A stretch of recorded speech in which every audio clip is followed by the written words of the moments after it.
En el tercer vídeo, dedicado a los números secuenciables y su solución utilizando funciones y clases, nos quedamos, una vez finalizada la primera vuelta del ciclo for, del primer paso, y habíamos calculado que 1 no era un número secuenciable.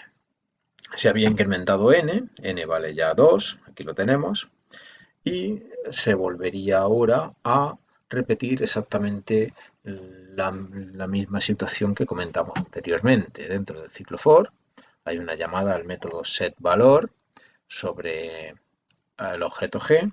No voy a dibujar ya el entorno asociado al método setValor, pero simplemente recordar que ahora lo que ocurriría es que ese método, el método setValor, accedería al campo privado valor de la clase para escribir en él el valor de n, 2. Y a continuación se llamaría al método isSecuenciable, que a través del entorno de la pila asociado y a través del enlace que nos llevaría al objeto implícito, calcularía si 2 es un número secuenciable. Y si lo es, actualizaría el contador de las secuencias. Bien, pues así se repetiría todo el proceso y acabaríamos con la fase primera. Para la fase segunda, el procedimiento, como puede ver, es muy similar porque tenemos un ciclo for en el cual al principio tenemos de nuevo la llamada al método G con setValor, donde empezamos de nuevo con 1, 2, etc. Y a continuación se llama a la función isSecuenciable y también, aquí lo puede ver, tenemos el acceso mediante getValor para que la función main sea capaz de conocer el valor que guarda el objeto G. Porque claro, G es un objeto que pertenece a la función main, pero es privado al objeto. Por lo tanto, la función main no podría acceder directamente escribiendo g.valor. De hecho, vamos a comprobarlo directamente. Cuando compilamos nos damos cuenta, nos está diciendo que es un valor privado y nos muestra dónde se encuentra. Así que para poder acceder a ese dato necesitamos un método público que nos ofrezca ese valor. Déjenme encontrarlo, aquí está. Por lo tanto, para poder consultar su valor necesito ejecutar getValor sobre el objeto G y así poder utilizarlo. Bien, pues en principio no voy a explicarlo porque es exactamente igual que lo que acabamos de ver. Recuerden, salvo la incorporación de el nuevo método getValor, y en la fase tercera ocurre exactamente lo mismo. En cada vuelta del ciclo for se establece el valor del objeto G a través del método set, se consulta mediante la función secuenciable, se consulta ahora el número de secuencias y se obtiene el valor con getValor. Así que como puede ver en esta fase se utilizan todos los métodos presentados en la clase. Bueno, todos no, pero ahora vamos a utilizar el que no hemos empleado o vamos a hasta el momento exactamente. Bien, observe que en las tres fases ocurre lo mismo. Inicializamos, o sea, simplemente utilizamos setValor para ir cambiando los valores del objeto. Vamos a cambiar la forma de trabajar. Vamos a cambiarla. Voy a borrar el estado de... He retrocedido a la función main y voy a centrarme en el punto 1, donde quiero calcular el total de números secuenciables. Bien, en lugar de crear el objeto G, aquí está, y luego acceder a él a través del método setValor, voy a utilizar el constructor. Para eso, el constructor con argumentos, evidentemente este es otro constructor. Vale, para eso lo que voy a hacer es lo siguiente. Bueno, en este momento no sería muy lógico darle un valor porque realmente podía darle el valor que me apeteciera. Como sé que después se va a ejecutar la llamada set, el valor que yo le doy aquí no tendría mayor importancia y sería sustituido por el que repetidamente se va a establecer en el ciclo, pero no ese es mi objetivo. Así que quito en este punto, en la creación del objeto, y voy a hacer que cada vez que se ejecute una iteración del ciclo for, se va a crear un objeto gestor. Y para darle valor, en lugar de utilizar el método setValor, voy a utilizar el constructor con argumentos. En este momento, aquí lo tiene, observe cómo voy a poder en cada vuelta crear un objeto, darle el valor y luego trabajar con él. Evidentemente, cuando termina el ciclo, el objeto desaparece y en la siguiente vuelta se vuelve a crear, etcétera, etcétera.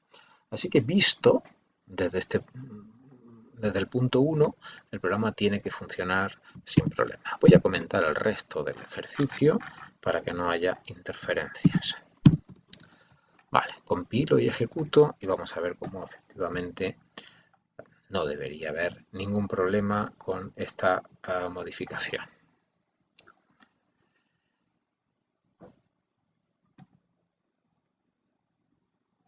Bien, un número positivo 1, otro en positivo 20, número de secuencias 3. Aquí, como puede ver, ha funcionado sin ningún problema. Evidentemente, esta manera de trabajar es más costosa porque requiere la liberación, bueno, la destrucción del objeto y la creación en cada iteración. Pero lo vamos a mantener así. Bien, entonces, ahora voy a quitar los comentarios y voy a compilar, el código. Va a haber un problema.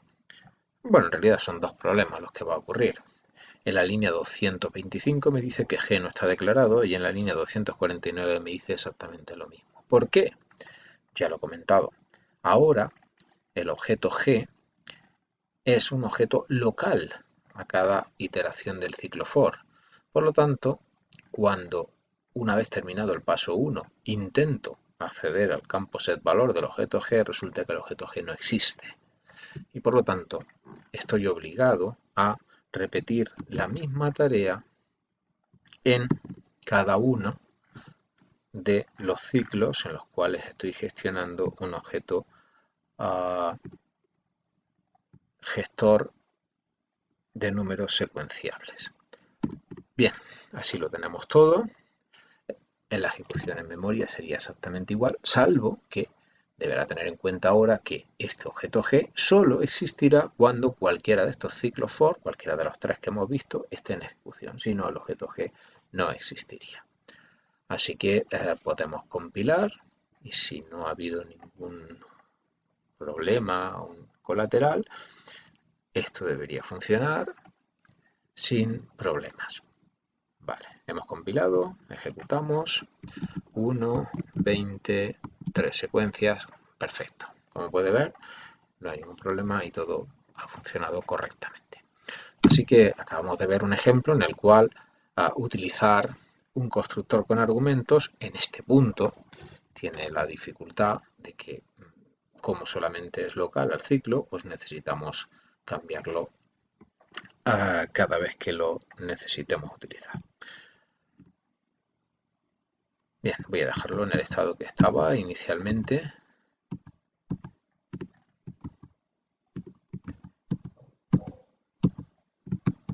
Vale, aquí está. Bueno, le voy a quitar esto y voy a asegurarme que los cambios que he realizado no han modificado el código. Y eso, así parece. Bueno, pues llega el momento en el que ahora voy a quitar la visualización de la memoria porque no la vamos a utilizar más y sí voy a presentarles una pequeña modificación de esta versión. No es significativa, pero bueno, pues simplemente para que la tengan en cuenta y que consideren que en alguna ocasión puede ser útil esta forma de trabajar. Seguimos trabajando con la clase y la función main. Paso a esta nueva versión con nuestra clase, nuestra versión main. Si observamos la función main es exactamente la misma que teníamos antes. Bueno, y para que no haya ninguna duda, por si pudiera haber algún problema, voy a coger toda la función main desde la línea previa a la declaración hasta esta última línea, copio y sustituyo la versión main de la función main de la versión 2, control V, aquí está, compilo, simplemente para que vean que estoy utilizando la misma función main. En este caso, lo único que he hecho ha sido cambiar ligeramente una de las funciones que componen la clase. Vamos a verlo. En particular, la función, si nos fijamos en la función numSecuencias, tiene exactamente el mismo código que tenía anteriormente, ningún problema, y solamente cambia ligeramente la función esSecuenciable. Observe. Esta función la resumo de una forma muy drástica. Simplemente estoy diciendo que un número secuenciable si tiene un número de secuencias mayor que 0. Bien, evidentemente es correcto. Si el número de secuencias es 0, el número no es secuenciable. Y podría ser una solución válida. Ahora, si prestamos atención a la eficiencia, deberemos tener ciertas reservas. ¿Por qué?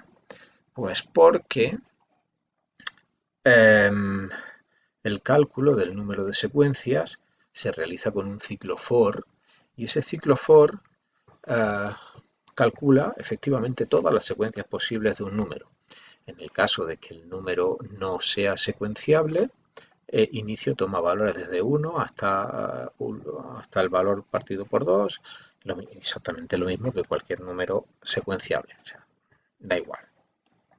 El ciclo se va a ejecutar y va a dar tantas iteraciones como indican los valores, independientemente de que el número sea o no secuenciable.